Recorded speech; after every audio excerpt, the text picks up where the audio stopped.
ඔබත් නියපොතු හපනවාද මෙන්න එහි භයානක ප්‍රතිඵල.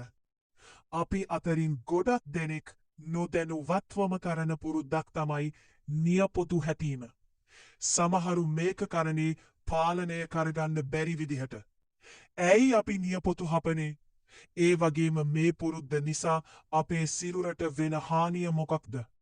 අද වීඩියෝවෙන් අපි ඒ ගැන කතා කරමු. නියපොතු හැපීමට ප්‍රධාන හේතු විද්‍යාත්මකව නියපොතු හැපීමට හේතු කිහිපයක් තියෙනවා. මානසික ආතතිය සහ කාන්සාව, stress and anxiety. වැඩිපුර බය වුණාම හෝ කලබල වුණාම හිත සැහැල්ලු කරගන්න බොහෝ දෙනෙක් මේක කරනවා.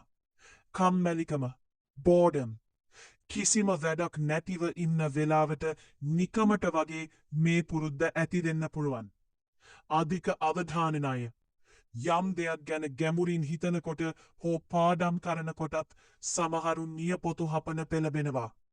මෙයින් සිදුවන හානිය බැක්ටීරියා ශරීරගත වීම. අපේ නියපොතු අස්සේ විශාල වශයෙන් විෂ බීජ සහ බැක්ටීරියා හැංගිලා ඉන්නවා. නියපොතු හපන විට මේවා කෙලින්ම ඔබේ බඩට ගිහින් ලෙඩ රෝග ඇති කරනවා. නියපොතු අවට සමතුවාල වීම.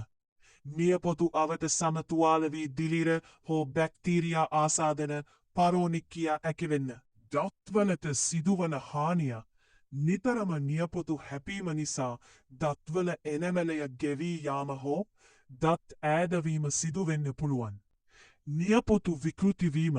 දිගින් දිගටම නියපොතු හැපීම නිසා නියපොතු වැඩීම අඩාල වී ඒවායේ හැඩය සම්පූර්ණයෙන්ම වෙනස් වෙන්න පුළුවන්. ඉතින් මේ පුරුද්ද ඔබ සතුනම් අදම ඒක නවත්වන්න උත්සාහ කරන්න.